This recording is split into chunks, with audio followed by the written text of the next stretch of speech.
Vag, vag, vag. What you gonna do when it's hot outside? Ooh, I know what. Listen to Vag.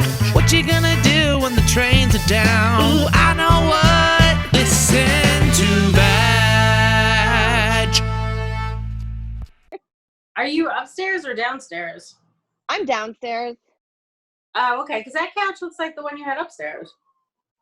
Yeah, it's just light green, a mint color. I was trying to get the downstairs. I want it to look like 70s. Well, those old frames are cool. Yeah, it's just really hard because a lot of the times I don't have the money and nor do I give a shit to think about decorate. Because if you're gonna decorate, it's like you have to have all this money up front and then you can make all your choices to make what you want. And then when I do get money, then I end up spending it on clothes rather than furniture. Well, I was just looking up my concealer. NARS. And you know what? I could tell I'm getting old because I can only see the small writing when I take my glasses off. Like, I never understood like this. Yeah, I was doing like my mom. It's so weird that, because I never understood as a kid how you can't see something if it's so close to your face. And you have glasses. Don't you think, when you think having glasses would make you be able to see the small writing?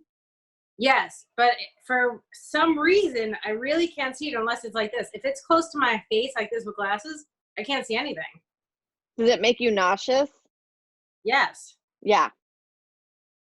So am I officially dead? You don't wear glasses, right? You've never worn glasses.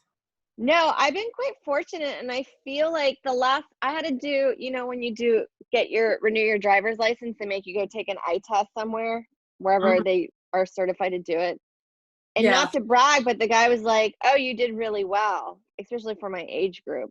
But my sister is starting to have to wear readers, but only because she's been working. She has a day job, and she has to be on her computer all for 8 hours straight reading stuff now.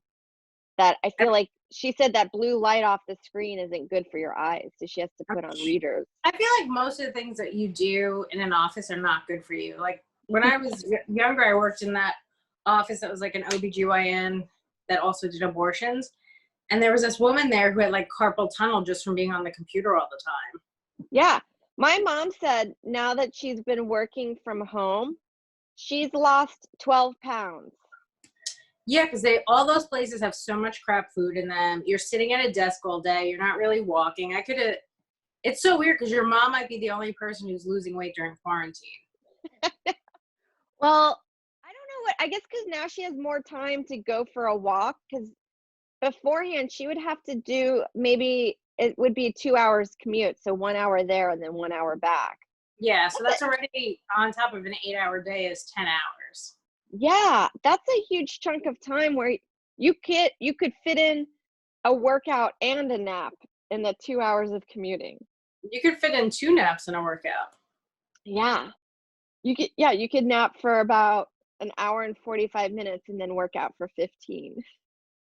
When I worked at that place that did abortions, there was a lady that was like, did I ever tell you the story? There was a lady named Terry that was like, that used to clean everything. She was like, no, but I love the name Terry. Well, she was like an old Italian lady that stayed out in the sun way too long, so her like skin looked crispy. Yeah. But she was a super nice lady. She used to clean the office, after hours. And one time she told me to come into one of the I guess, exam rooms. And she did some weird, like, voodoo crap where she was like, there's 5 spirits in this office from all the abortions they do. And I was like, hey, I'm going to go back out front so I don't get creeped out by you and scared. That's such a weird thing to do, where she did something where she dropped something and like 5 of them did something. And she was like, there's 5 spirits in this room. That's hilarious because she probably has, is like, I need the job, but I have ethical problems working for an office that performs abortions. But now I think she just feels like those are her friends. Yeah. Such a weird thing. And I was like, all right, cool. I'm going to go back out to the front. You're creeping me out. Like, even if that stuff, I don't know that it's true or not true. I just don't want to know about it. Yeah, I'm going to go on a limb and say that that's not true, but I understand when people think that way, especially if that's their upbringing. Yeah, I can't imagine that there's just 5 aborted baby fetuses hanging out in the room they were, like, murdered. Like, wouldn't you just go somewhere else if you were a fetus? I don't even know where you would go as a ghost baby fetus, because you can't even hang out with your mom because she didn't want you. You can just torment her whole life. There's no rules on where you can go. You're just a ghost fetus. Yeah. I guess I would hang out with her and whoever got her knocked up all the time. I think I'd go hang out with the guy that got her knocked up. I hang out with both of them. And then also I would do some other cool stuff. I'd hang out probably with a lot of celebrities. Do you think that's what Casper the Friendly Ghost is just an aborted fetus? That's hanging out with all of the people that I don't even know what Casper the Friendly Ghost is. You don't remember Casper? He was like... I remember the name, but I've never watched it. Okay, I'll show you a photo and maybe you would recognize him. But I love the idea that Casper's backstory is that he's an aborted ghost or an aborted fetus. And he's just hanging out. And in my head, I'm picturing the marshmallow guy from Ghostbusters. Kinda. I mean, he's really cute. I think they even made a movie in the last few years. Oh, he kind of looks like Tweety Bird to me. Yeah, he has the same head. But he also does look like he could be an aborted fetus because he's very baby-like. Absolutely. He doesn't even have any genitalia. That's really funny because I think, you know how movies now, when they do like cartoon or Marvel, now they make it like why the Joker is the way he is because he was abused as a child, that now we could do a dark backstory on Casper the Friendly Ghost, is that his mom was knocked up and she didn't want to have him. Well, do you know someone's job? I mean, Casper was lucky that all of his pieces came out together. Because somebody's job when they take that fetus out is to send it to a lab and make sure all the pieces are there. Like, you don't want like, an arm just left up in someone's vagina. Yeah, I guess so. I never seen any of those. Those sound like late-term abortions. I think they did it up to 14 weeks. I don't think it was that late, but I think they said they had to send it to a lab to make sure all of it was there. Oh. For a while, weren't they like selling it or like to skincare because it's supposed to be good for your face or something? Possibly. I think they. Oh, I know what it's from. Stem cell research. Yeah, stem cell research. But if that was possible to help, what was that, to help people with cancer and stuff or people who were sick? Yeah, mainly I think it had more to do with like, I can never say this word, Alzheimer's. That's how you know you have it if you can't say it. I know. Well, I guess anything that was degenerative, that the stem cell could help repair those cells. And then you just eat it in a sandwich and then you're fine. Yeah. Well, that was the thing, because I know like Ronald Reagan, who suffered from Alzheimer's, he was anti-abortion because he got all those like religious freaks to vote for him. And then it was such a conflict because then stem cell research from abortions was helping with stem cell research, that he was like, I don't know what to do. Because now, you know, like as soon as it affects you, then you're like, you know what, maybe abortions aren't so bad. If I was him, I would have just forgot that I didn't agree with it. I'd have been like, I don't remember saying that. This doesn't sound like something I would say. That's kind of suck about having Alzheimer's and people have to remind you of shitty things about you, where you're like, don't you remember you're racist and you don't like Jewish people or Mexicans? And he's like, no, I love them. What are you talking about?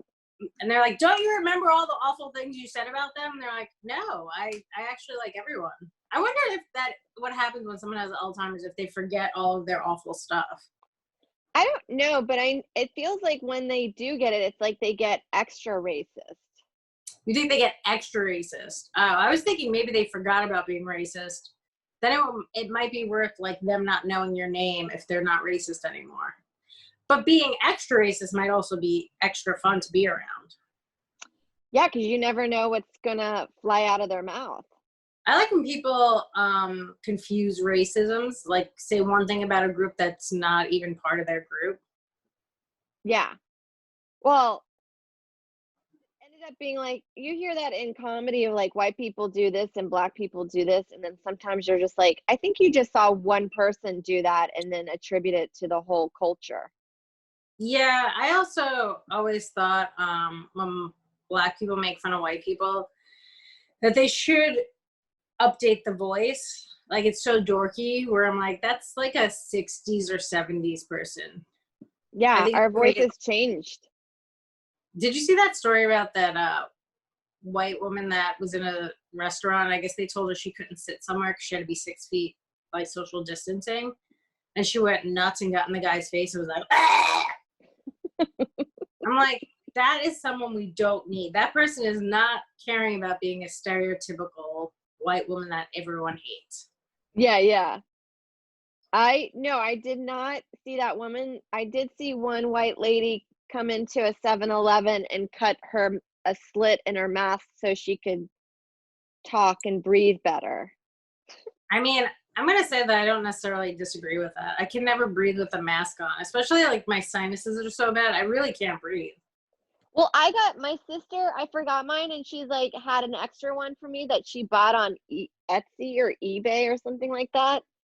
And it's really pretty, That but is pretty. it's so tight on my face that it gives me a headache. Yeah, it's not.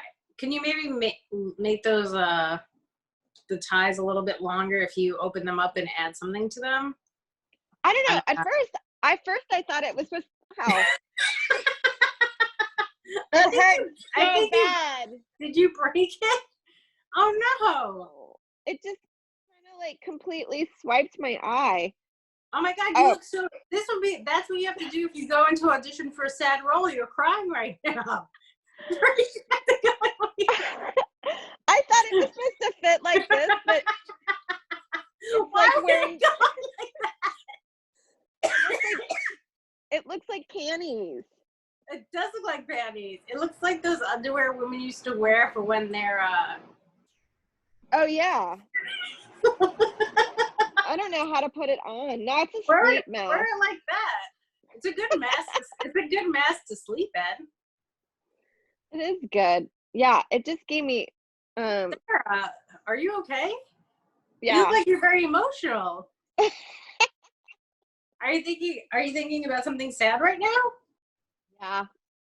I'm I don't know. That hurt so bad. I seen it hit your eye. Do you want to take a little break?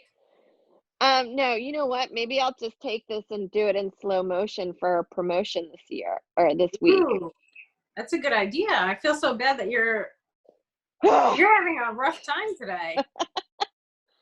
I don't It know. is it is pretty though. Thank you. I was talking to Joe about like, you know, when you get something in your eye, like you can be talking and then all of a sudden you get it and then you turn retarded for about 5 minutes in front of everybody. Yes. 'Cause, like one time I was talking to my friend in the kitchen and we were both eating during our break on the line where you put food out for people delivered in the restaurant. And I was talking and she was doing Tabasco on her potato Oh and no. a droplet just went directly into my eye and it was like I was Helen Keller like all over the restaurant just like pulling down like you know where you're like, "Oh my Bookshelves. god." Pulling bookshelves down and all the pots and pans. I was or like Kill Bill where Daryl her name Daryl Hannah gets her eyeball taken out the second one and she's just like freaking out all over the trailer. Like that's how I was. Okay, I'm back. Are you okay? Um, I feel really bad. I know what it's like to get something in your eye. no, I'm good. It sucks, especially if they're like you feel something in your eye and it's like all you can think about is something in your eye. Oh yeah. No, it just kind of like dried it out really easily. But I'm good. I'm back to normal. I suggest you don't use that. Maybe wear it as underwear. Maybe I'll wear yeah, and I'll put a pad in it or something. It's It looks pretty. like a pad. It does. It's very pretty. Super pretty. I I was don't know. looking to get some masks and There's one on Amazon that I guess everyone's buying. It's like 50 of those masks that are kind of like that, like the blue ones, Yeah. for $34, and they're made in Wuhan. Sounds like a conspiracy. I don't know what it is, but I was like, that kind of, I don't know, but it's like, isn't there COVID everywhere now? Yeah, I think so. Somewhere I read that is it South Korea or China is having their second wave. Yeah, I mean, we're going to definitely have a second wave. I'd say right when they're about to open it back up, if people all start going out like this weekend for like Memorial Day weekend and stuff. I went Yeah. to the store yesterday and it said, there was a sign on the store that said everybody that comes in has to wear mask and gloves. And the first 3 people I seen had nothing on. Where you're like, what's going Yeah. on here? Well, it's also all the restaurants have opened up curbside bars, so it's going to be like spring break this weekend. Ooh, that's fun. It is pretty fun because you just notice I think cops are just kind of relaxed about people drinking as long as the beer is in a closed container, which I never understand. Like, okay, so it's just closed, so that makes it better. Or if you hide it in a brown bag, then they can't do anything to you. Russ Maneve had a really funny joke on his half hour on Comedy Central. And Yeah. it was about that, how like if you put a beer bottle in a bag, it's okay. He's like, so if I'm fucking a prostitute and we have a bag around us on the street, it's okay. It's such a funny idea because you're like, yeah, how is that okay? You still know what's going on in there. I know. Or like if you just do a drug deal within a brown bag in like Washington Square Park, then you're like, you can't come in here. Washington Square Park, I wonder what's going on there. When I had taken a ride into the city and I went by the cellar, Washington Square Park was gated off, but I feel like there's so many homeless people that live in there, there's no way they're not going in there. Oh yeah, especially at night. It's like a different scene at night there. It's just a bunch of like homeless people fighting over stupid shit and then selling drugs. Yeah, and a rat like occasionally running through and stealing your shit. It doesn't even feel dangerous when it's like that because they're not really bothering you. They're just doing the business of the people that's coming by there that want it. But like if you walk through it, it's not like I'm getting accosted. Yeah, me and Ari, we met up one night after shows or something. We went for a walk through Washington Square Park. And some guy thought Ari was telling me a story and he thought the guy was he thought Ari was like talking to him and he tried to like get into a fight with him. He's like, say it to my face. And like, as we're just walking, he keeps saying it louder and louder, but the guy he didn't move from his spot. He just stayed where he was screaming. Such a weird thing where you're like, you could move. You could just follow. Yeah. Yeah. And then also like, it's just funny to say it to my face so you can unlock so he can unleash his wrath on you. Right, so you could take out why he's homeless on you. That's all he wants to do is take out all of his homeless problems on you. I know, you're like, I'd rather say it behind your back. Like, can I still do that? I'm gonna keep talking about you very low. I'll probably talk more about you too when I get home and then maybe on a podcast years later. Is that okay? They're like, but if you find it and want to approach me about it, you can. Yeah. I don't know. I say that I miss, but there are moments where you're like, I mean, we haven't had any weird interactions like that in forever. It's just been like staying at home. Yeah, I mean, I do encounter people fighting on my block. There was a guy was like on a bike following a girl on a bike and they were fighting, which was kind of fun. Like anytime there's a fight, I just run to the window. And then there was another guy who I guess is trying to fight some guy on my block. He just stands outside his window and just screams at him. He's like serenading him with like harassment. Instead of like a boombox with music, he's just screaming obscenities to him to come down. I like anything that's a public spectacle is so good. Like breakups, guys on the cell phone yelling to their baby mamas. Yelling to anyone. Those are so fun because you're always like, I want you to know to describe exactly what's going on so I know exactly what's happening. Any public disturbance is fun. Yeah, like I love it when couples quietly fight, but you can pick up on that energy, and you're like, I've seen that at a coffee shop where the girl's just like, his back's towards her, and she's just like, I just don't understand why you won't like answer my phone calls when I'm calling you. And then, like, if you talk to her, she's like, I've called him 752 times. I just don't understand why he won't pick up my phone call. I've done nothing wrong. I'm trying to reach him. And it's like his body language, his back is turned towards her. You're like, he hates you. Move on. Yeah. Do you ever hear people's story and then, like, you get the other side and you're like, oh, man, you did not tell me the whole truth. Yeah. Well, that happens on TikTok a lot. Somebody will be like, okay, story time. And it'll be about like how I lost custody of my kids. And they're really trying to make you feel bad. But then there's a part of you that's like, I feel like if you're going on TikTok and spilling the beans, there's something that you're doing that you're leaving out of the story right now. Also, you have to run out of all of your dance moves before you put that on TikTok.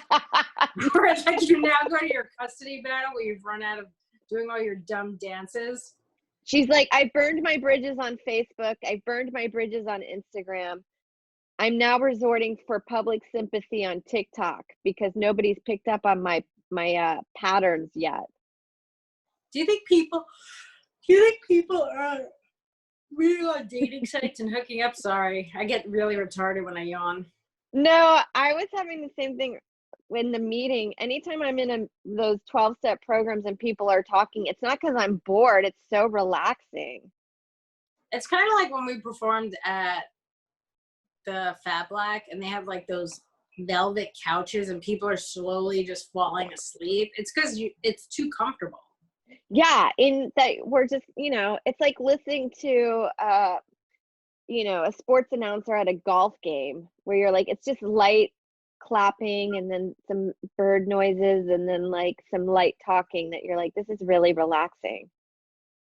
I'm supposed to be doing a show tonight and they told me that they want me to stand up during my set. And I was like, no. At the Cellar? No. It's like a Zoom show that I'm doing where I'm doing 5 minutes. And I'm like, well, how am I going to do that? Stand and hold my phone? Like this tripod, I don't think even extends that far.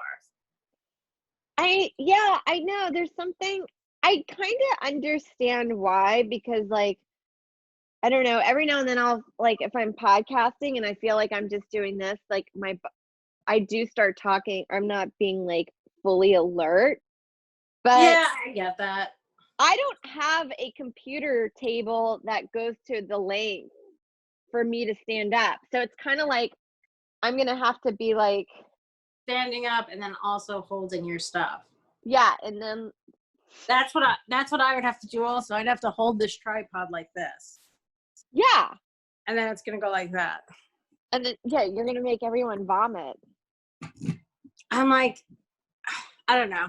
I said to him, I was like, hey, like, I don't have, my computer sucks. So I'm using my iPhone on this little tripod thing, which seems to be better. But I'm not going to, I'm just like, hey, if that's an issue, you can take me off the show. Also, there are a few comics that sit down on stage like Big J. Yeah. I can't imagine he's going to stand up for a show like that. Yeah.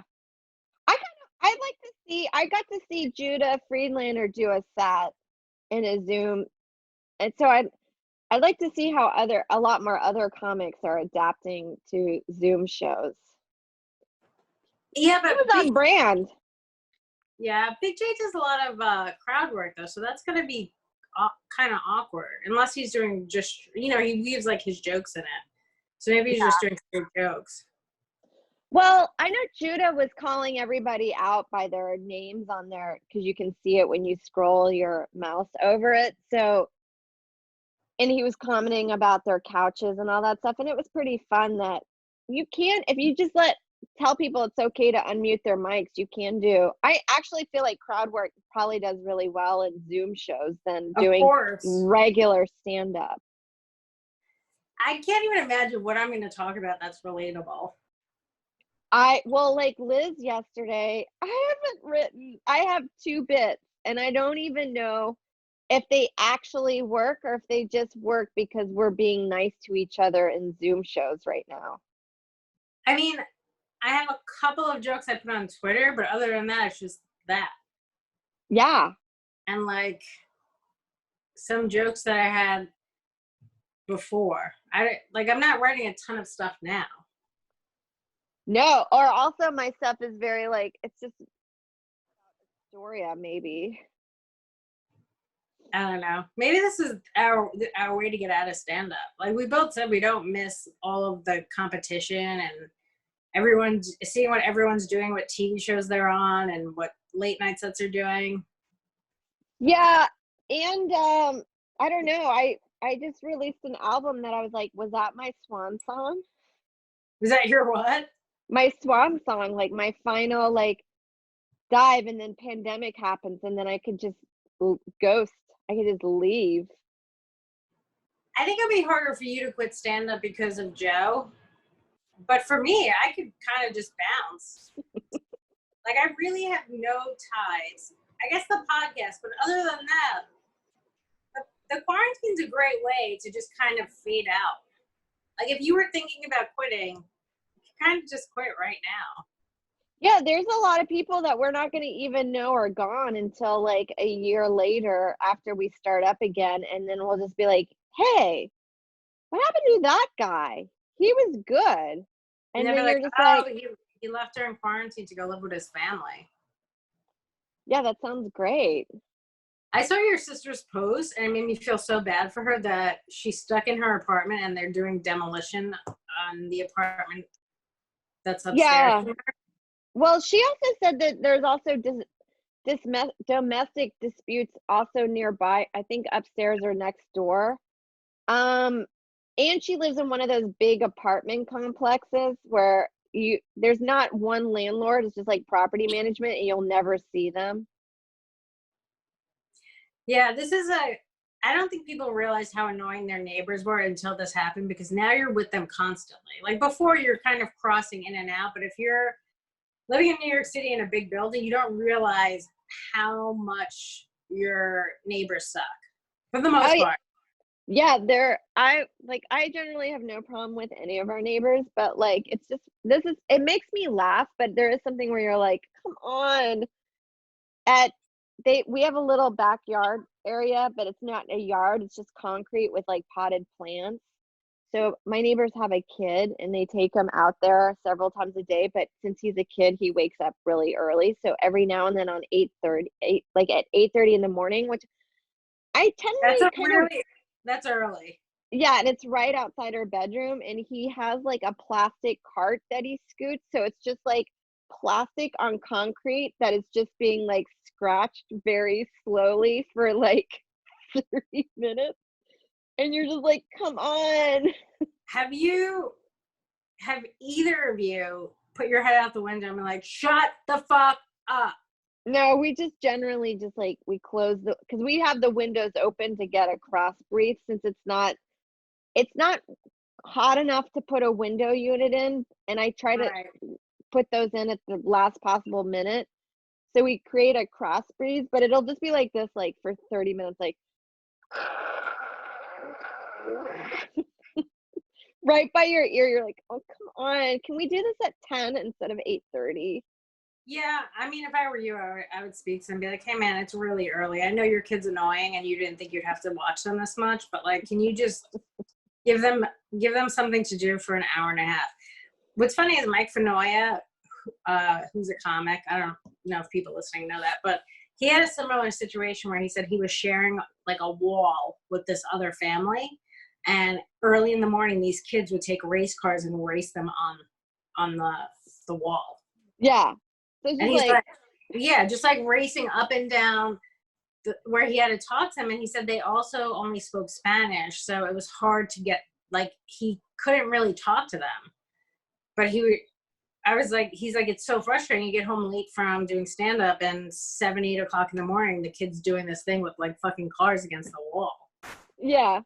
That, I know it's stuff that probably wouldn't normally annoy you, but because you're here all the time, you're just like listening to it. I just remember one time Joe called in, I think it was one of those dump trucks that would always idle outside of my apartment. And I remember he lied. He's like, my wife and I, we get home late every morning where it sounded like he and I both work at a factory. Well, you have to lie and be like, we're both doctors and we're essential workers, and if we don't get any sleep, we're probably gonna die, and other people are gonna. You have to always make stuff drastic like that. It is true. Yeah. People only care if they think it's going to harm other people. Yeah. Where you're like, you're bringing down our immune system, and I really need it right now because as an essential worker, I cannot have a, defective immune system. I can't have a truck idling outside my window when I'm supposed to be sleeping. Can you go idle outside a librarian's window for a while? Well, for a while, people who blast their music, I hope all of them get corona and die. COVID.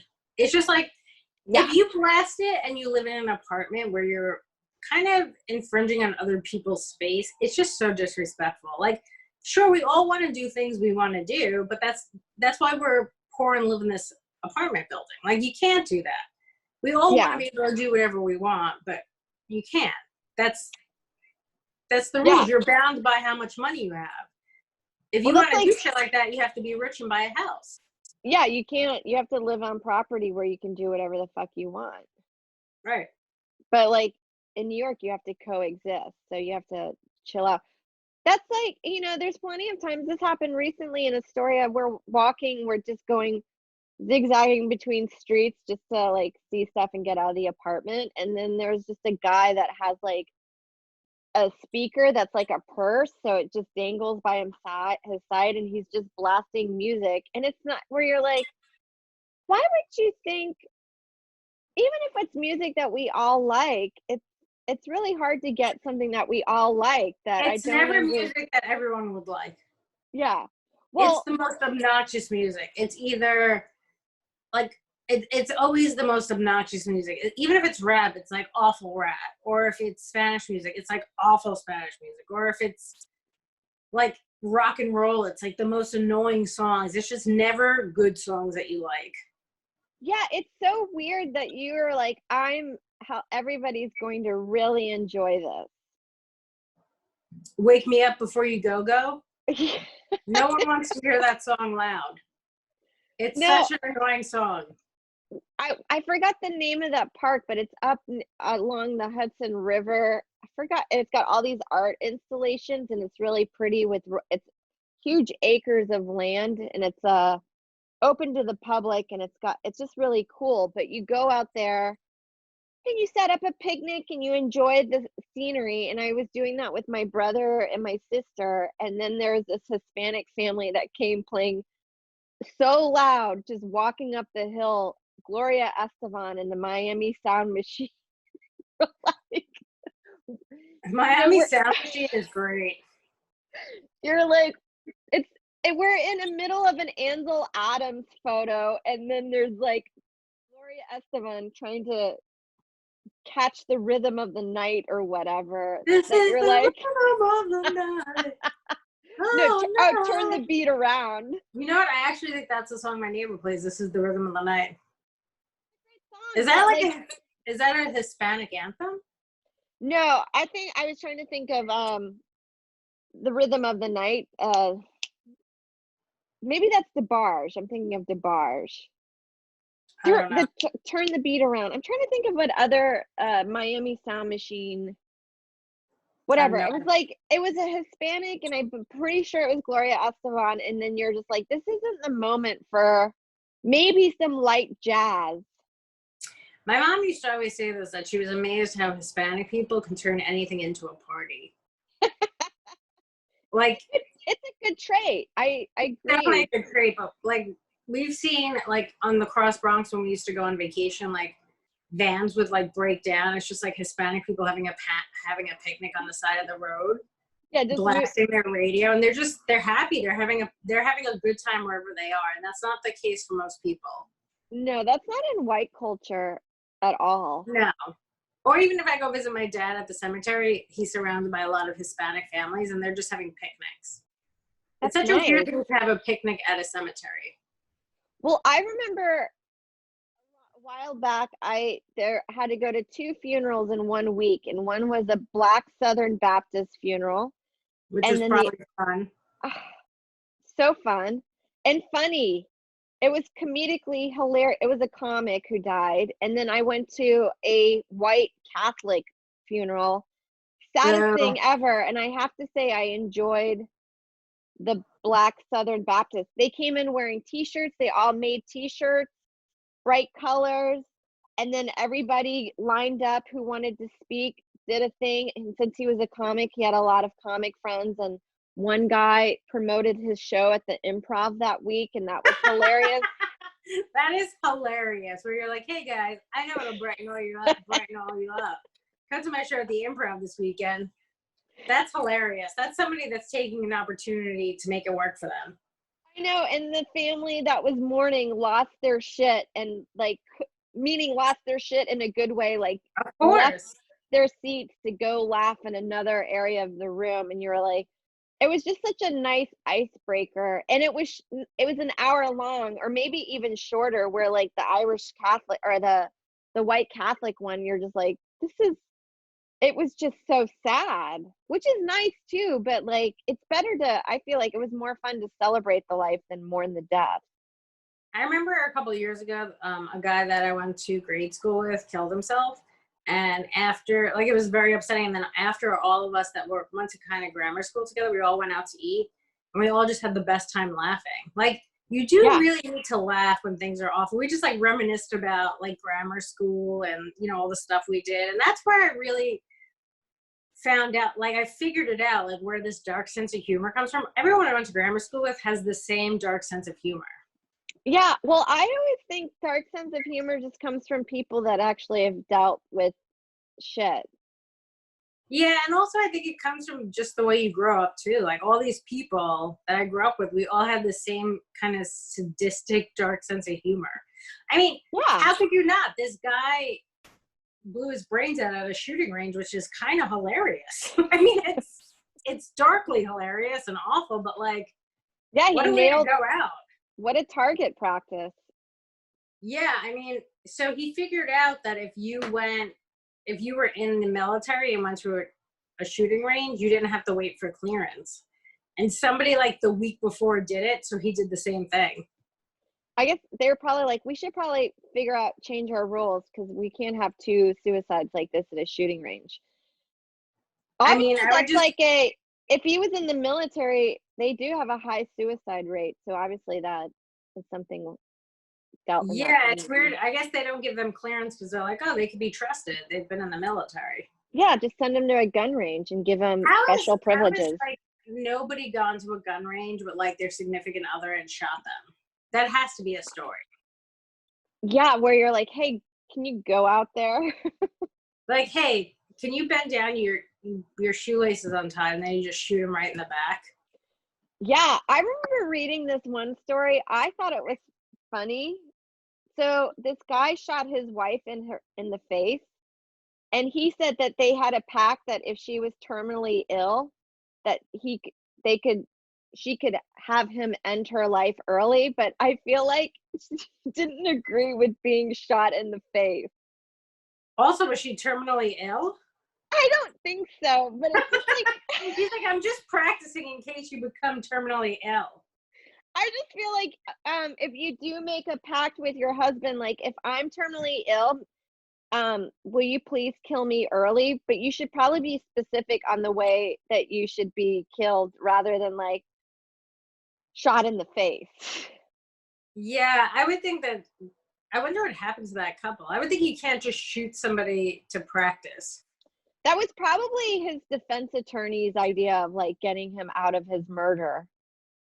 To be like, just say that your wife was terminally ill and that you guys had a pact to say that you could end their life. Yeah, but then they're going to find out she wasn't. I guess so. I just told my sister that if I'm terminally ill, if I'm on a life support machine, that you can pull the plug. Or we decided she could do a sniper hit from across the from another building and shoot me in my bed. That seems like a better way. I feel like if she pulls the plug, someone's gonna walk in and plug you back in. You're like, who unplugged Sarah? You're like, we gotta get this plug back in. She almost died. And you're like, fuck. You're like, sorry, Sarah, I just unplugged you, but someone plugged you right back in. This is like a constant passive aggressive where they keep plugging and unplugging me. My So sister's you're like like, living and then dying over and over yeah. again. Did you watch the Daryl Hammond thing yet or no? No, I haven't watched it. I know his life is kind of interesting, and or he's a fascinating story, but I've also heard that that documentary isn't shot well. It's not shot the greatest, but the story is very interesting. Like they did a lot of type. You know when they like Doogie Howser style it and type on the screen and you see the letters coming up? Yeah. I don't love that, but it is interesting to see what happened in his life, and it's definitely worth checking out. But yeah, I didn't love the way it was shot. Yeah, apparently he just had a crazy upbringing, right? His mom was very abusive, and you don't know that. I mean, I don't know much about him, even though he's been on SNL. I mean, I think I've only seen him appear at a club once or twice and do Yeah, stand. he's not here to make friends. You get that impression by him, but then if you watch this documentary, you're like, oh, that makes sense. Like Yeah. his mom, I think his mom was very abusive to him growing up, and at one point on SNL, they said that it was going to be Mother's Day, so they were going to invite all of the mothers to the set. And upon hearing that, he just started throwing up and had to be taken to the hospital. Like, so he has a very traumatic relationship with his mom. Yeah, well, it's not like when I say he's not here to make friends, I just want to clarify that I don't think he's not shitty when you see him. He just really keeps to himself. Yeah, he's not overly friendly. He's not mean, but you're right. He keeps to himself, and it's an interesting story. If anyone wants to watch it, I think it's on Netflix, and I found it to be interesting. It's not shot the best, but the story is very compelling, and it's nothing I even knew about him. Yeah, it's insane.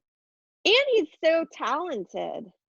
Yeah, he's like in and out of rehabs and like insane asylums and stuff. It's kind of sad. I just think now that he has like one of the easiest jobs of being the voice of SNL, like ladies and gentlemen. Oh yeah, that's true. He is the voice of that. He was actually one of the longest cast meets, I think, before we talked about this with Liz before the other guy, Keenan. Oh yeah, yeah. I always liked his Bill Clinton. Yeah, he did a good Bill Clinton.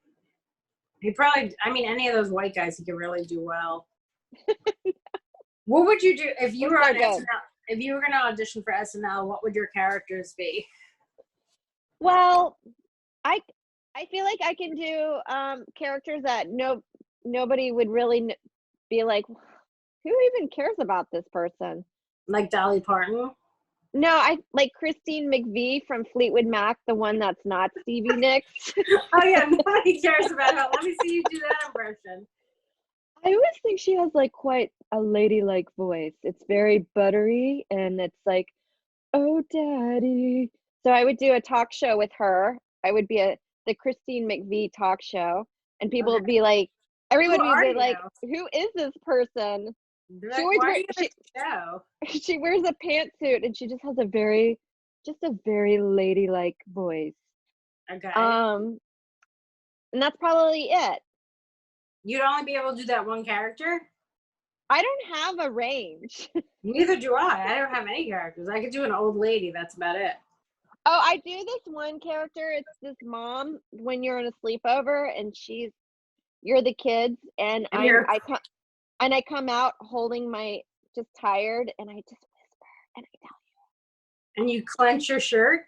Yeah, and I tell you all these personal details of my personal life where I'm like, could you guys keep it down? Your father and I were up really late last night. We got into a fight. Oh boy, you guys really like your toys. And then that's the character that's the only other character that I can do. That's actually a good character. I think you'd be on a lot with that character, the overexposing mother. Yeah.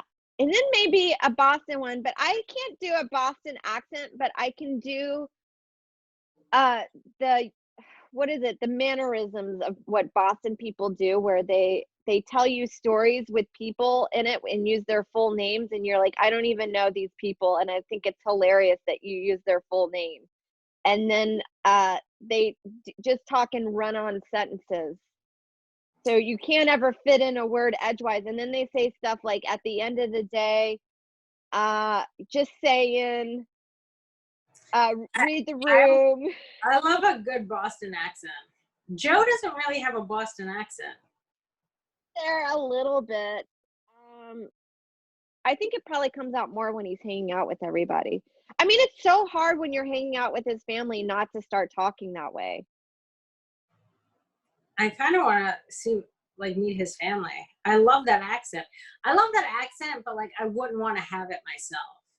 No, it's not. My sister brought up a really good point because somebody made fun of Southern accents, and she's like, yeah, but you never see Boston accents pushing products where you're going to see Matthew McConaughey push like an Oldsmobile, but you're never going to hear being like, yeah, you got to get these like, Or it'll probably be something racist. I think Boston accents are just affiliated with racism.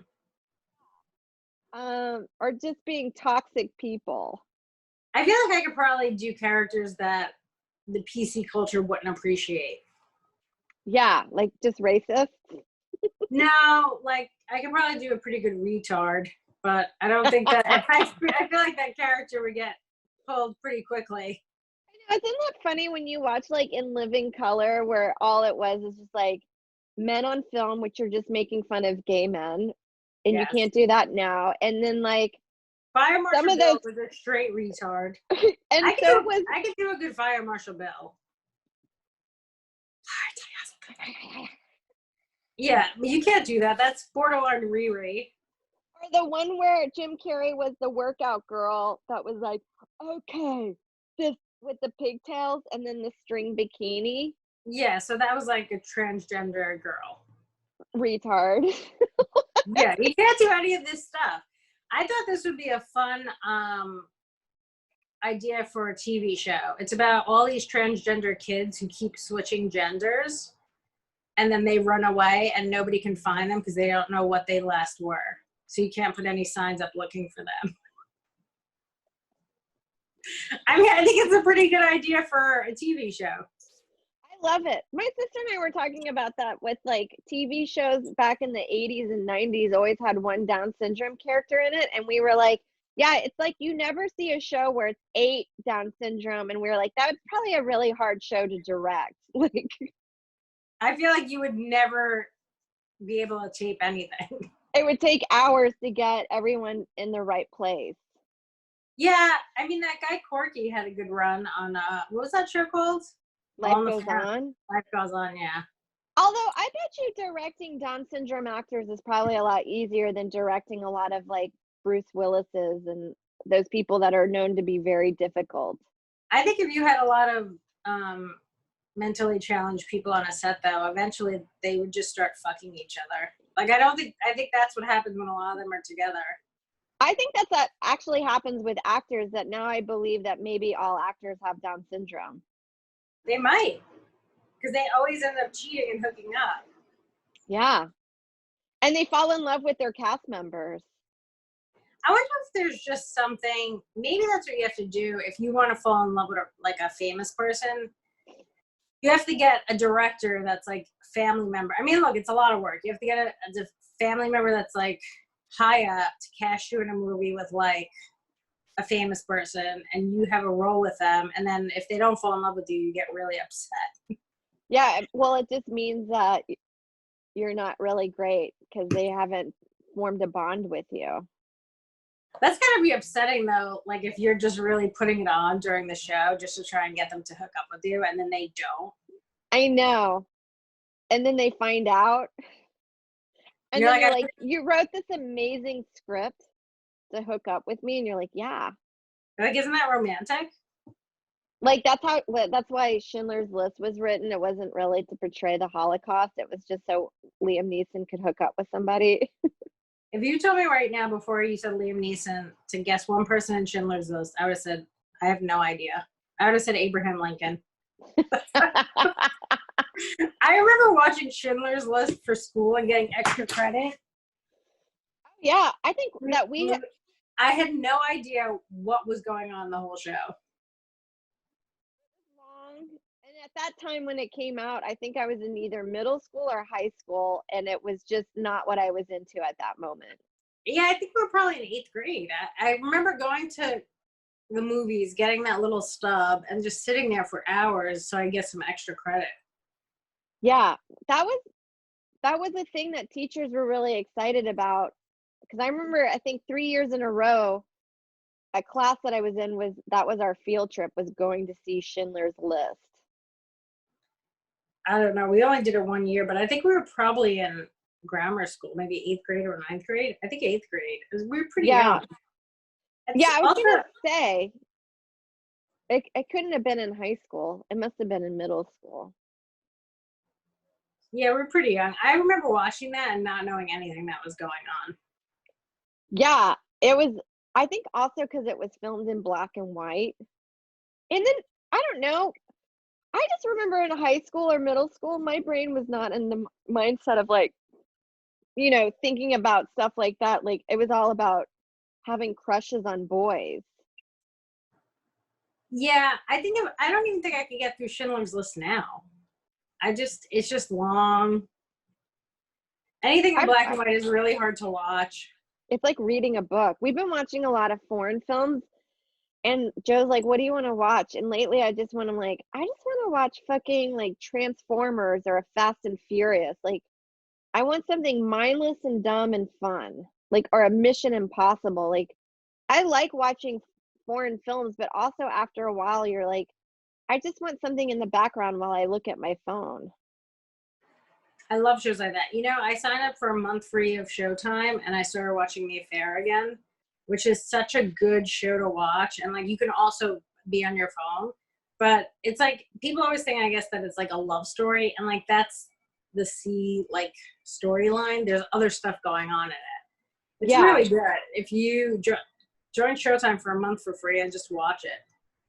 I think I try to watch it, but in the very beginning, it's a lot of flashbacks. So if you are on your phone, it would be like watching Memento, where you actually have to pay attention, at least for the first few episodes, right? It's hard to say because I've already watched it. But like when I first watched it, I was so into it, I wasn't even on my phone. Yeah.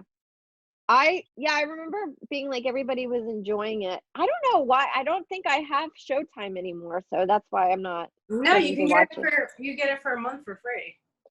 That's cool because I actually wanted to watch that series called I'm Dying Up Here because I really liked the book. Oh yeah, that's on there. Billions is on there. Ray Donovan. There's a lot of good shows. I actually had HBO for a month, and I didn't really enjoy it that much. There's actually shows I think on HBO on Showtime I like better. Yeah, was Weeds on Showtime or was that HBO? I don't know. I never got into that show. I'm not sure, but like the only thing I really watched, I liked Insecure. I watched that show, but it's like I'm not gonna keep HBO just for that show. Yeah, I liked Game of Thrones, and I can always just pop that on and enjoy it. I Never also got like into Sex in the City. Sex and the City I've watched a million times. That's what I was actually watching when I had it for a month. I love Sex in the City, but when you watch it, you're just like, Carrie Bradshaw's an awful person. Yeah, also most of her outfits are so dumb. I know. Like if you tried to wear that, people would make fun of you. If I tried to wear any of her outfits on stage, people would point and laugh at me. Like a bandeau top with a cowboy hat. And then you're like, hey guys. I'm just showing up on a Saturday for lunch. And also the way that her and her friends still hung out. No one hangs out like that. Where do you have the time?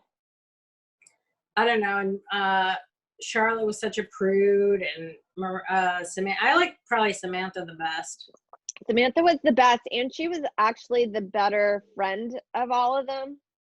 Like she was non-judgmental. She was always there. She apologized if she fucked up. Whereas like Carrie was very self-centered. She was. I kind of like Miranda too, but she could be annoying. Who do you think you're the most like on that show? I'd probably Miranda, just on the cynicism. Me too. I would love to know what happened between Samantha and Carrie though, because they don't get along, and I think it's actually Carrie's fault. Oh, you mean the actresses? Yeah, I don't know their real names. Sarah Jessica Parker, and I don't know what the other lady's name is. Well, that's like my dad brought up one time, and I thought he got up a good point where Sarah Jessica Parker was talking one time about like, I, talking about like the government should help poor people. And she was like, I have so many relatives that are on government assistance or having a hard time. And then my dad's like, well, why don't you give them money? You're worth millions of dollars. Well, they I was don't like, want to. I know. You're like, why do we have to pay for your family that doesn't want to work when you have all the millions of dollars expecting that we should pay? And you're like, that's your family. I guess I see what she's saying though. Like if you work hard and make your own money, you feel like you shouldn't have to help poor people. But also then you can't really just expect other people to help them either. You just kind of have to be like, well, you guys are poor. Well, it was kind of like when UCB would pass the bucket around after their ass cat and be like, none of these guys are getting paid. If you guys could just throw in money. Actually, it wasn't for them. It was for the theater. And then you're just like, Amy, you're on one of the most popular sitcoms, and you also did SNL, and now you produce all these shows. Like, don't you think you could put in money in the bucket? Like, a lot of us are just starving and working 2 jobs in order to pay for your $500 classes. Yeah, is UCB totally done now? At least the New York is. I don't know what's going on with the UCBLA, but New York is done. Dunzo. Yeah. Well, they kind of did it to themselves. I feel like you can't have a theater charge people and then make money from the classes from your students and then not even give. I mean, it's not like, like comics, we don't make that much money, but at least we make $25 on a weekday spot pay. I feel like a Yeah. theater could have totally paid for that, especially for the things that they were charging for. So did it close because people just stopped taking their classes?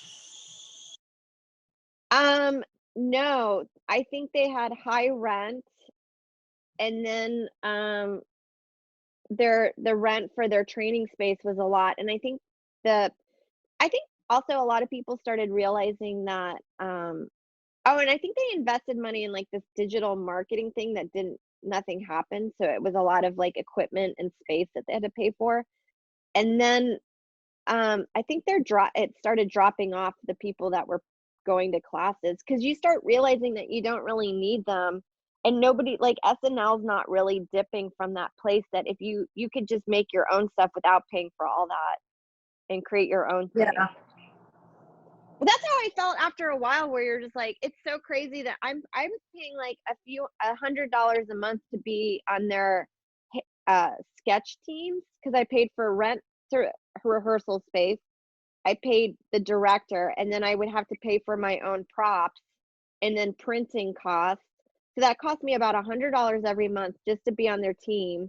Where you're like, I could just do this all on my own and do video, which is way better than stage, and have it be shared instead of having Yeah. somebody to have to come to the theater. That after a while, you just realize this is not cost effective, and I can't do this as like a 30 to early 40-year-old. It's just silly. Did you see that article about that family that found over $1 million in, I think, South Carolina or North Carolina on the street, and they turned it in? I don't know what I would do. I guess I would turn it in, but you're just like, don't you feel like if you found $1 million on the street, it's not going to a person that's good? I mean, why would you turn it in, just to be a good person, or because you think you would get caught? I I mean, guess you didn't. it You sounds like the didn't. beginning of a heist movie or a thriller. It does, but I think it was money from. I guess it was like from the banks or something. It was in one of those bags. I mean, I would just keep it and think it was like a gift from God. Yeah. I would just all of a sudden be religious and be like, I prayed to God for money, and then it was there. I mean, that guy that's job is to like transfer the money bags. I mean, he's gonna get fired, but that's not your fault. Like, maybe he's an awful person. I He's know, not but doing his like job. that's so crazy to just like forget about a $1 million bag or have it fall off your truck. Yeah, I mean, I would have taken it. I would have taken it home and been like, I'm gonna have to sit on this for a bit. I'm gonna have to think about it. I would sit on it for And about a then month and see what happens. I would do that too. I would sit on it for a while, but like I would probably be spending a bunch of the money while I was waiting to think what I was gonna do for it. Yeah. I was just thinking how funny it would be if you started charging people so they could see what $1 million looks like. That's interesting. Or I could just take it and leave the country. Where would I even go though? Everything's like shut down right now. I don't know. I guess I would try, I don't know, find out a place where $1 million can go really far. It won't go Probably far in New York City. no, probably Mexico. Yeah. Maybe I'll start a cartel if I had $1 million. I could just go down there and buy someone else's cartel. I feel like, yeah, starting a cartel sounds great, but I bet you it's like, it's just as annoying to do a cartel as it is to run a company. Because you probably have, there's probably idiots on the lower level that you have to deal with. Yeah, I mean, it would be weird, I guess, if we were doing this podcast and all of a sudden I was in Mexico and there was just like a lot of fishy stuff going on in the background. You're like, what are you up to? I'd be like, nothing. I'm on vacation. I just picture like girls in bikinis walking behind you the whole time, and then you have guys with like semi-automatics because that's your crew. But they have to listen to me Yeah, because they're and part that of you still run a podcast while you're doing a drug cartel. Well, I feel like my commitment to you will always be there, whether I'm running a cartel or not. I appreciate that. Have you seen Chapo's son? He's really cute. I don't think I have seen his son. Is Let El me see if I can bring Chapo it up. is El Chapo alive or dead? He's alive. He's in prison somewhere in Colorado. There's like a really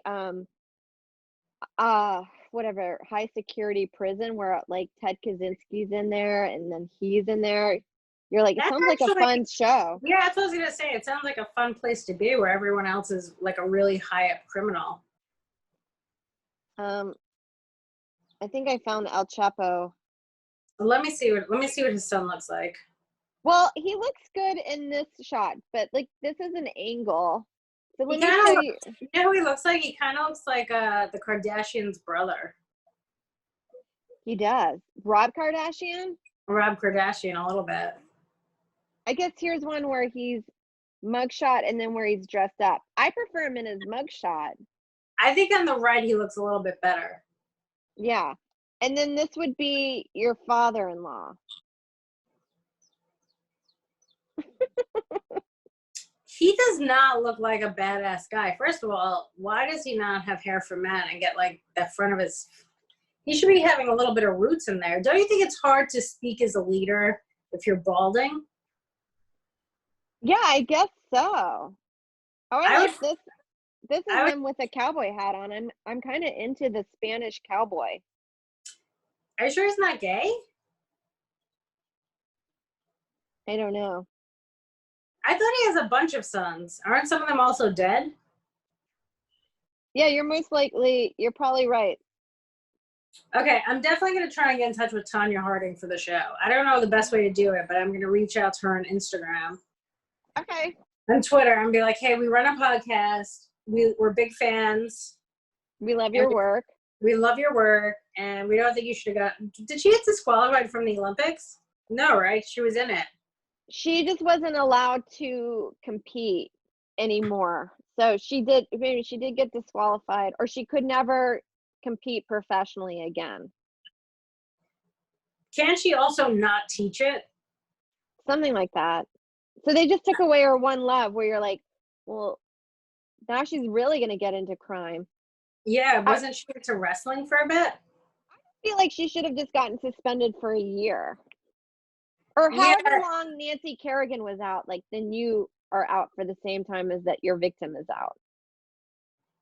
Well, that doesn't seem fair. Well, I guess too, though, she didn't really, I mean, according to her, she didn't really know what was going on. So yeah, she shouldn't, I don't know. That one guy, she has a fucking crazy life. You ever see her documentary with her mom? Yeah, I watched that movie. I liked it. It made domestic abuse hilarious. There are a lot of movies that make domestic abuse hilarious. I was talking to my mom about starting a podcast with her about how how she fucked me up as a kid, and automatically she's like, well, I don't know, Adrian, that doesn't sound like something I'm going to be interested in. I said, no, but like, we're not going to talk about serious stuff. Just like, you know, how I was the smartest one in the house at 13 and, you know, all the other psychological stuff that happened. She's like, oh, okay. I love that she's game. I think she's game for it. I think she just wants to hang out really bad. That's fine. Yeah. I just think this is going to be an interesting podcast because you want to hear your mom's rationalization for the stuff that she did. Maybe it did. You know how things don't seem like, you know how we treated Monica Lewinsky back in the day and then thought that it was okay that President Clinton had an affair in the office, like, and then now that times have, like, I watched there was a documentary about media and cases, and this was about this lady that got gang raped in a bar in New Bedford, Massachusetts in 1982 or 83. And they did Man on the Street, and there were a lot of people being like, well, you know, I think she should go to jail too because she came in there and she knew exactly what she was getting into and she was asking for it. You know, you can't just go into a bar. You do a pretty good Boston accent. I gotta say, you do a pretty good Boston accent. But it was like so insane that people were like, yeah, she deserves to go to prison for getting gang raped. Yeah. And then like you hear this story and like nothing that she did was anything that warranted or made sense for her to get gang raped when you listen to this trial. And you're just like, this is so insane that people actually had these thoughts back then. Right. And if they were listening to it right now, they'd be like, these people should all be locked up. Yeah. They think she deserved to be gang raped because she had a vagina. Well, it's not only that, like, so there was two guys that got found guilty for the actual rape, and then there were 20 patrons that watched it, and some were even cheering, and none of those people got anything. I mean, you just telling me this right now, people cheering, it almost made me laugh. It's horrific, but just the idea that there is people cheering and some people that were like, I'm going to watch, but I'm not going to cheer. Like, I'm definitely not. Like, what a weird thing to even stick around and watch that happening. I know. You know that movie Accused with Jodie Foster? It's based on this case. Is it? Yeah. What a crazy world where you would just watch. Like, I remember, that reminds me of this joke I had about how Muslim women could only be somewhere if, like, their four husbands were, or if, like, four dudes were there. And then, like, I forget how it was, but it's something crazy where, like, a woman can only go somewhere if there's four men or a husband's there, and then he could have a certain amount of people there, and then if she was getting raped, she would need to have, like, 15 people there to testify. And you're like, so 15 people are just watching this poor woman get raped? And that's a crazy antiquated rule that, like, exists to some Middle Eastern culture, like, when I looked this up, and, like, that's happening right in Massachusetts. Yeah, well, it's just funny for every woman's word, you need 15 people that back it up. Right. It's so crazy where you're like, so everyone's just a witness. I mean, I don't know. I guess, too, like you said, in 1982, everyone probably just felt like women's rights have really evolved. So in 1982, I feel like everyone was just like, oh, women, we could do whatever we want to them. Oh, yeah. Well, it's fascinating, too, because then you wouldn't think that there would be, like, doesn't it feel like feminism died in the 80s? But there was just enough feminism coalitions that were, like, fighting for this woman's rights. Yeah, and probably if they weren't, none of those people would have even went to jail. Yeah. Well, the sad part is she died 4 years later in a car wreck. She had to move to Miami. Because just to get away from the people in Massachusetts? Yeah, and then those guys got like 6 months in prison. That's awful. So insane. I hope if there's ghosts, she goes and haunts them. Yeah, way to bring it full circle, because we're over the hour mark, and you brought it into you closed it into a nice little bow there. I tried. You're getting so good at podcasting. I mean, I am really nailing it. I mean, can you imagine even podcasting together in a car anymore? Oh, yeah. I mean, we're getting so used to Zoom shows. Yeah, I mean, somebody asked me today, they're like, it's a tentative, I guess like army tour where you go to Greece and a bunch of other places. And they're like, would you be interested in it? And I'm like, I don't think so. Like, I don't know that I want to travel 9 countries while all this pandemic's going on. It just seems crazy to me to keep like risking myself over and over again. Yeah, not until at least like better treatment or a vaccine. Yeah, I just said I don't think it's a great time for that. Like, I'd be interested in it once this is over, but I don't even want to like go to New Jersey, let alone Greece. No. That's why I'm wondering, I'm like, I don't know. Yeah, I don't know when we're gonna start doing spots in the city because I might go do spots. I don't know when clubs will open. Yeah, I have no idea. I don't know. The break is nice, working on other stuff, but like I don't that's the thing is like it's gonna be so much time and then when we're gonna be expected to go on the road and you're like, I haven't done stage. Well, yeah, could you imagine? Somebody wrote to me about doing, I think I said this like with Liz on the podcast yesterday about doing 40 minutes for $100. And you're like, no, thank you. What, 40, if you're doing 40 minutes over Zoom, it's like an hour and a half of material because there's not the same laughter. You're not taking the same pauses. No. You're like, I'll just filibuster and read from my book. No. That's how I feel. Like you really just have to kind of go on rants and not break for laughter because that's not happening. Yeah, I mean, I don't even know what I don't even know what I was supposed to do 5 minutes tonight, and I'm like, I don't even know what jokes I have. Yeah, I started like I was doing material last week and I went into a joke that I was like in the middle of it. I was that mindset of like, oh my God, how does this go? Sarah, I don't remember almost any of my jokes I was doing. If you told me what were you closing on, I would say I have no idea. I'd have to listen to. Do you know how weird you feel after not going on stage for a week? I Yeah, haven't been on stage in 2 months. I get so nervous because I'm like, it feels like you don't have your skill set anymore. We don't. I mean, doing podcasts I think helps, but it doesn't help in doing actual material. Yeah, I don't know. And I don't have like I don't have any I don't even have anything new to talk about.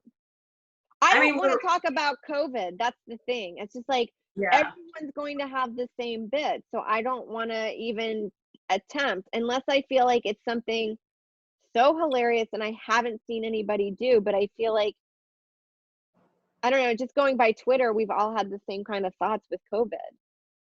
I mean, I might just read some of my Tinder tap outs. I've been doing those, and those are fun. But I even like though, the hat modeling. you know what? I thought that one was really funny on Instagram, and it got like 200 likes. You're like, there's no, like you were talking about, you have no idea what people are really gonna like.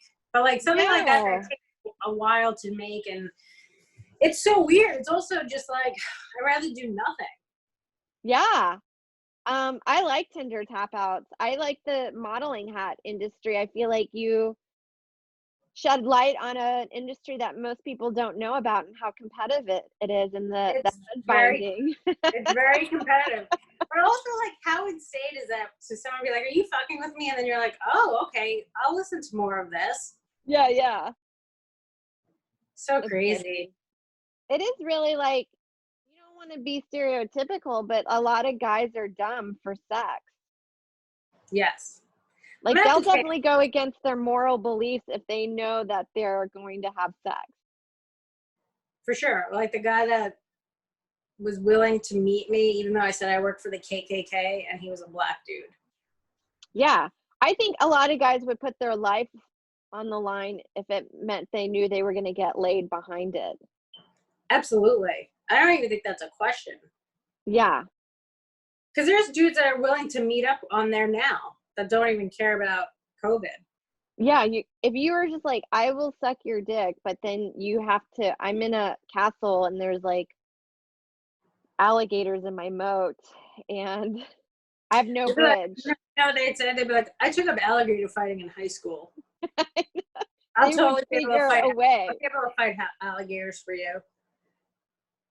And then if they made it, I would be like, I was just kidding. Like, I'm not gonna suck your dick. Yeah, no, thank you.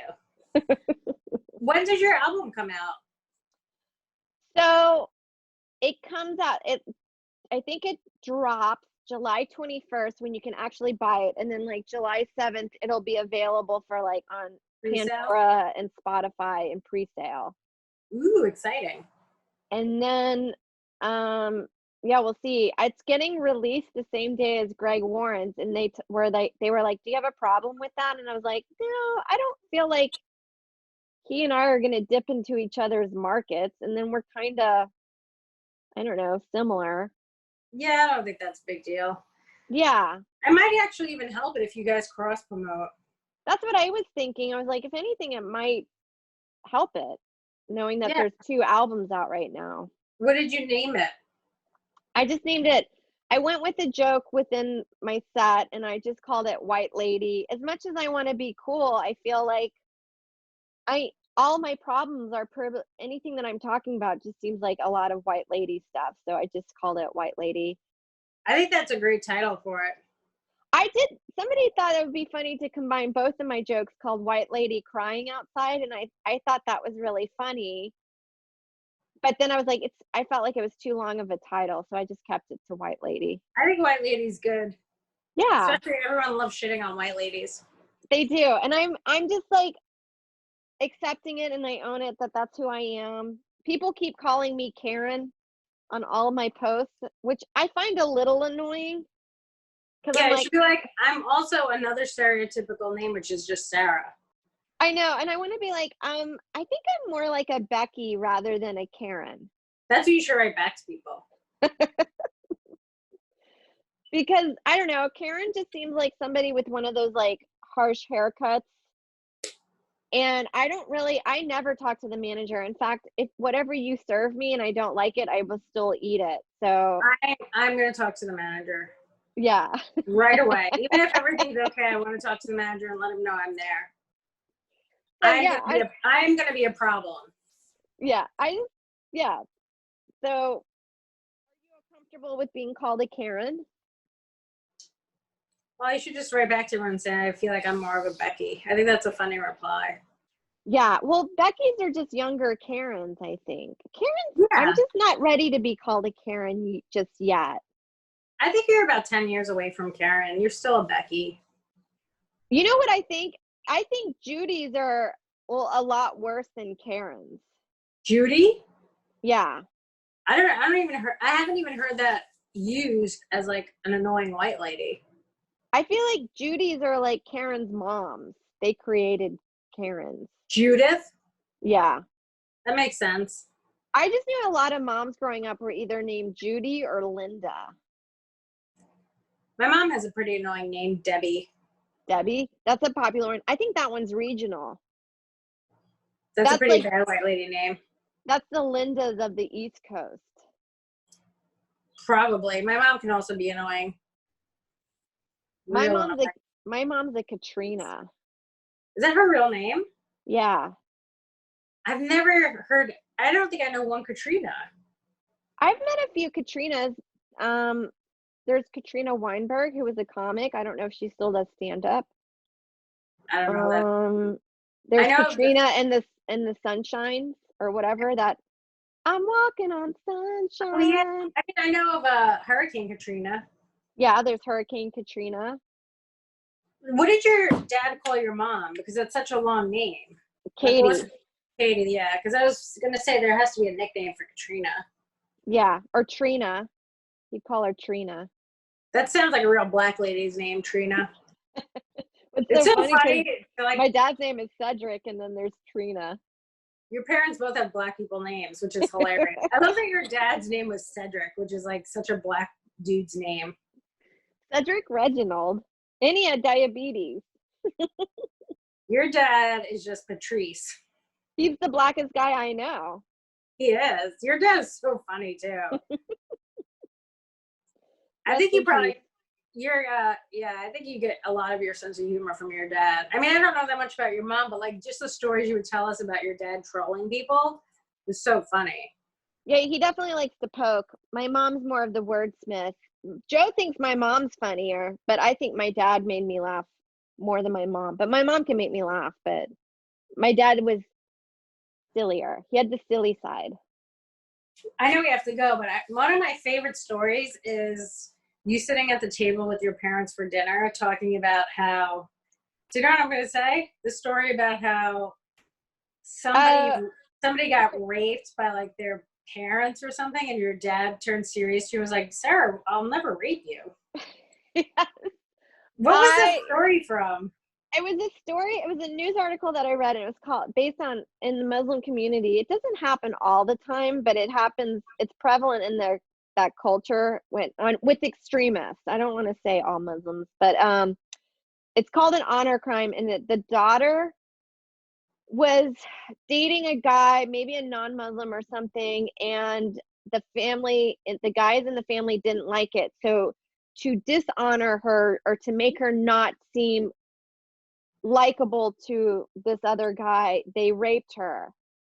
And which I was like, that's insane. And my mom and I were talking about it as a news story at the dinner table, and I just go, oh my God, Mom, that's like my worst fear. And I just meant being raped in general, not by my dad and my brother. And my dad genuinely and earnestly was like, touched my hand, and he goes, Sarah, your brother and I would never rape you. And I started laughing so hard. I go, I know. But I love that you think that that's what I had a fear about for all my life. Like this, oh, Dad, that's so sweet of you. But no, I'm just talking about rape in general. Of course you guys wouldn't rape me. Oh, it's such a funny story. So sweet. I'm glad that he clarified that for me and earnestly. My mom and I started laughing so hard, and then it got weird because we were like, what the fuck are you talking about? Of course we don't think you're going to rape us. Like that's never, if you were going to rape us, it would have happened by now. That's so funny. Not when I'm 28 and I live outside of the house. Like, when are you going to find the time to do this? But yeah, it's something that I think about all the time with him. Yeah, you have a lot of good stories about your dad. He was great. Yeah, any shows happening for next weekend to promote? No, I got nothing. No, but you have this great album that's going to come out. I'm excited for it. Everyone's going to buy it. White Lady. When's your album? I don't know. I got to figure that out. It'll come out soon. Hopefully soon, yeah. And then Liz Mealy has hers coming out on YouTube, her special. So check that out. Email us, badgepodcast@gmail. Follow us on Instagram. And Twitter. We've gotten a lot of nice people following us on Twitter. Thanks for supporting. Thanks for supporting the Patreon and buying merchandise. It's very appreciated. Oh, yeah. I saw that, Michael, on our Patreon. I will reply back to your thing, but Teespring, you can reply to them and they'll handle the returns. Like, we just set up a shop. It's up to them. So I'll find out for you, like give you a link where you can, he ordered a large and it came out like a medium. So he needs to order a bigger size. Gotcha. Okay. The bummer of it is, even in the US, it took a long time for that shirt, and I'm assuming because of pandemic, that he lives in Australia, I'm pretty sure. So I'm like, that must have taken like a month in order for him to get that. Well, thank you. Maybe Mike will either just become anorexic and fit into it. Yeah, if you can't return it, see if you can lose some weight and get into that medium. Or give it to somebody that's small. Yeah. But we appreciate it. And I think that's it. Email us, leave reviews, all that good stuff. Let's we said we were going to do a live podcast. I think that's a fun idea. Yeah, we got to set that up. Maybe in June. Let's make a date, and so it's a goal and it's something that we will keep. Because if I just keep talking about it, it's always something like.